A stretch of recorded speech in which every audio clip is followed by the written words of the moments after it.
नमस्कार, myself doctor Sandhya Jaipal, associate professor, department of sociology, SD government college Beawar.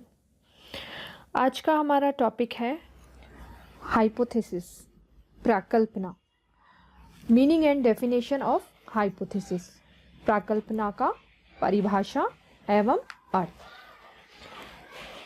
किसी भी अनुसंधान और सर्वेक्षण की समस्या के चुनाव के बाद अनुसंधानकर्ता समस्या के बारे में कार्य कारण संबंधों, जिसे हम कहते हैं कॉज एंड इफेक्ट रिलेशनशिप, का पूर्वानुमान लगा लेता है या पूर्व चिंतन कर लेता है ना। यानी कोई भी आप समस्या चुनते हो, उसका चुनाव करते हो, कुछ भी ले लीजिए, घटना ले लीजिए, समस्या ले लीजिए। जब आप उसका चुनाव करते हो तो उसके बाद आप कार्य कारण संबंधों का पूर्वानुमान लगाते हो, और जो ये पूर्वानुमान होता है, इसी पूर्वानुमान को हम प्राकल्पना या उपकल्पना या हाइपोथेसिस कहते हैं, है ना। पूर्व चिंतन कर लेते हो आप जिसके बारे में। जैसे कि मान लो एक एग्जाम्पल लेते हैं, भारत में बढ़ती हुई अपराध प्रवृत्ति, है ना। ये विषय हमने लिया कि भारत में बढ़ती हुई अपराध प्रवृत्ति।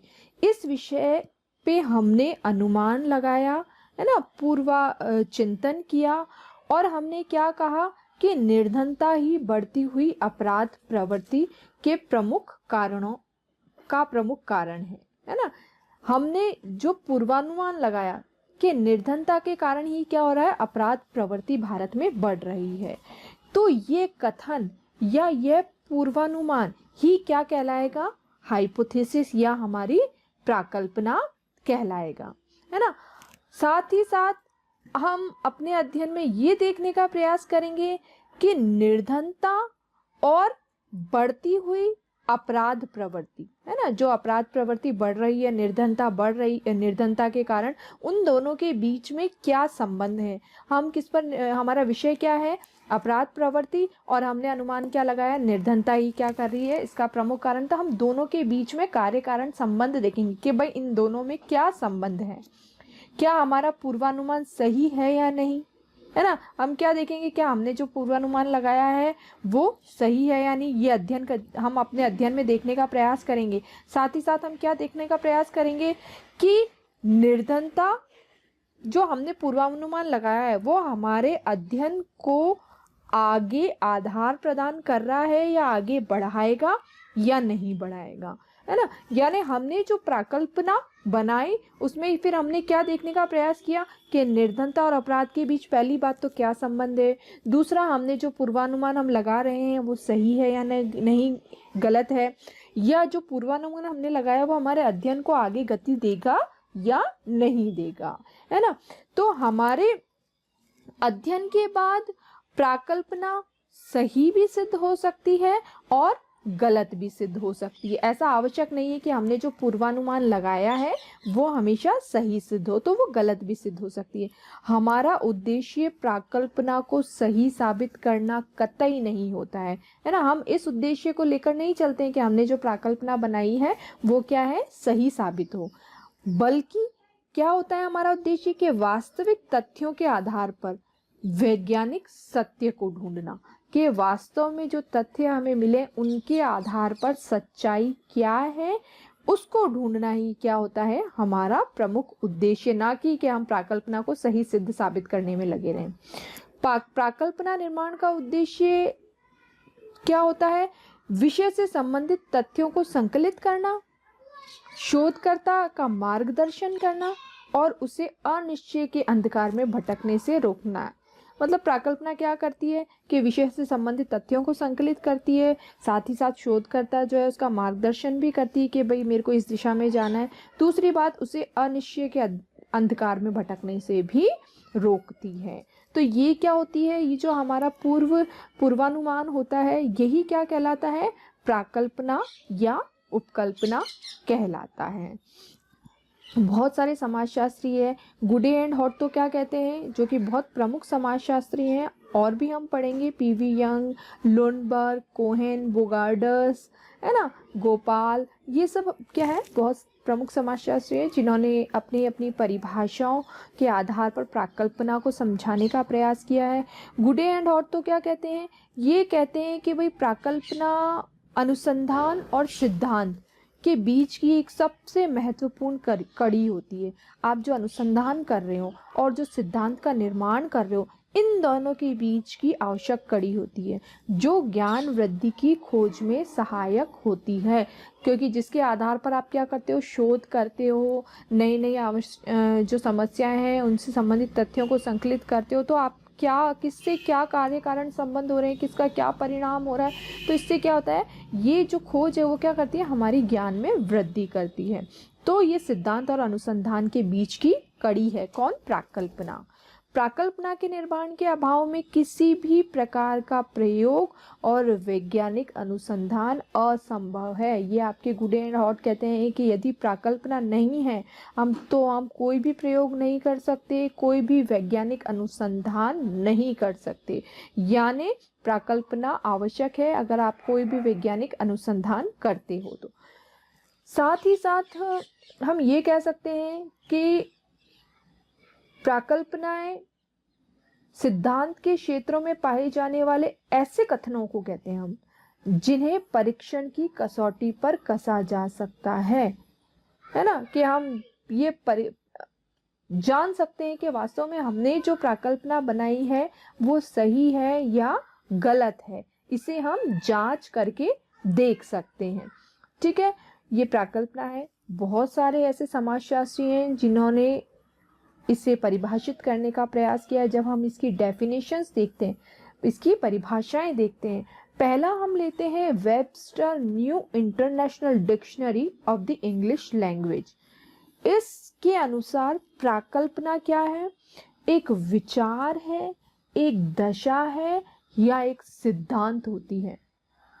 कुछ भी हो सकती है, ये विचार भी हो सकता है आपका, एक दशा भी हो सकती है या कोई सिद्धांत भी हो सकता है, जो कि संभवतः बिना किसी विश्वास के मान ली जाती है।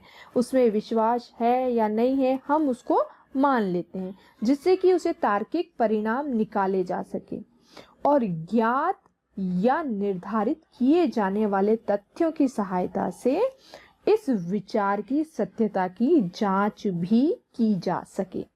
ठीक है, तो क्या है, ये एक विचार, दशा और सिद्धांत होती है। ठीक है, दूसरा है आपके लुंडबर्ग, प्रमुख समाजशास्त्री हैं लुंडबर्ग। इन्होंने बताया कि प्राकल्पना एक ऐसी मान्यता होती है ना, पूर्वानुमान होता है या जो हम की मान लेते हैं, मान्यता होती है जिसकी सत्यता सिद्ध करने के लिए उसका परीक्षण किया जा सकता है। वास्तव में वो सही है या गलत है, ये सत्यता सिद्ध करने के लिए हम क्या कर सकते हैं, उसका परीक्षण कर सकते हैं वैज्ञानिक पद्धति के आधार पर। तो ये मान्यता क्या है, प्राकल्पना है। बहुत प्रमुख समाजशास्त्री हैं हमारे गुडे एंड हॉट। गुडे एंड हॉट के अनुसार प्राकल्पना एक ऐसी मान्यता है ना, एक काम चलाऊ क्या है, मान्यता आपकी इसने बताई है, आपके लुंडबर्ग ने। साथ ही साथ क्या कह सकते हैं, प्राकल्पना एक काम चलाऊ सामान्यीकरण है जिसकी सत्यता की परीक्षा अभी बाकी है। ये क्या कहते हैं, एक काम चलाऊ सामान्यीकरण है, यानी टेंटेटिव आइडिया है। हम एक ऐसे ही अनुमान या टेंटेटिव आइडिया लगा लेते हैं जिसकी क्या अभी सत्यता की वो सही है या गलत है, इसकी परीक्षा करना अभी बाकी है। तो वो क्या कहलाती है, काम चलाऊ सामान्यीकरण या टेंटेटिव आइडिया या टेंटेटिव अनुमान, जिसकी हम परीक्षा अभी करना बाकी है। पी.वी. यंग, जिनका नाम आपने सुना है बहुत ज़्यादा, पी.वी. यंग के अनुसार ये एक कार्यवाहक विचार है जो उपयोगी खोज का आधार बनता है। कार्यवाहक प्राकल्पना माना जाता है ना, कार्यवाहक विचार जिसके आधार पर हम क्या करते हैं, कोई भी इम्पोर्टेंट रिसर्च या उपयोगी खोज करते हैं। एक विचार हमारे दिमाग में आया, उसको लेकर हमने क्या किया, उसको आधार बनाकर हमने क्या किया, अगर कोई खोज करते हैं हम, तो वो क्या कहलाता है, कार्यवाहक प्राकल्पना माना जाता है। फिर है आपके बोगार्डस।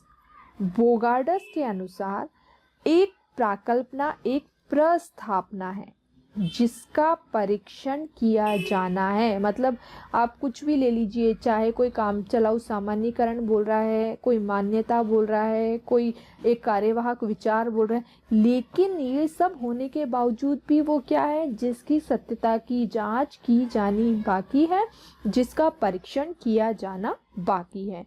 तो ब्रोगार्डस क्या कहते हैं कि प्राकल्पना एक प्रस्थापना है, प्रीपोजिशन है ना, जिसका परीक्षण किया जाना बाकी, अनुसंधान के पहले की स्थिति है, जिसका अभी हमें परीक्षण करना है वैज्ञानिक पद्धति के आधार पर, वैज्ञानिक चरणों के आधार पर। इसी तरह पीटर एच मन के शब्दों में हम ये कह सकते हैं कि प्राकल्पना क्या है, एक कामचलाऊ अनुमान है। इन्होंने भी क्या बताया, प्राकल्पना को कामचलाऊ अनुमान या टेंटेटिव आइडिया बताया है।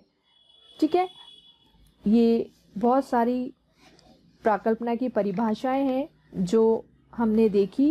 इन परिभाषाओं के आधार पर अब हम सामान्य तौर पर ये कह सकते हैं कि भाई प्राकल्पना क्या होता है, एक पूर्व विचार होता है या निष्कर्ष होता है, कथन, सामान्यीकरण, अमूर्तीकरण, अनुमान या प्रस्थापना है, जिसे कुछ भी हो सकता है, विचार, निष्कर्ष, सामान्यीकरण, अनुमान, प्रस्थापना, जिसे अनुसंधानकर्ता अपनी शोध की समस्या हेतु निर्मित करता है। जो उसका शोध है, रिसर्च है, उसके लिए वो क्या करता है, उसे बनाता है और उसकी सत्यता की जांच करने के लिए आवश्यक सूचनाओं का संकलन करता है। वास्तव में सही या नहीं, उसके लिए क्या करता है, आवश्यक सूचनाओं को संकलन करता है। एक प्राकल्पना विभिन्न चरों यानी वेरिएबल्स के बीच संबंधों को स्थापित करती है। ये जो अलग अलग वेरिएबल्स या चर हैं उनके बीच रिलेशन या संबंध को बताती है। प्राकल्पना सामाजिक अनुसंधान और खोज को आधार भी प्रदान करती है। क्या करती है, हमारा जो खोज है, हमारी जो सामाजिक अनुसंधान है, उसका आधार कौन प्रदान करता है, प्राकल्पना। प्राकल्पना के अभाव में हम अनुसंधान के क्षेत्र में एक कदम भी आगे नहीं बढ़ा सकते हैं। तो प्राकल्पना क्या है, सामाजिक अनुसंधान की दृष्टि से बहुत ही महत्वपूर्ण है। इसके बिना सामाजिक अनुसंधान असंभव है।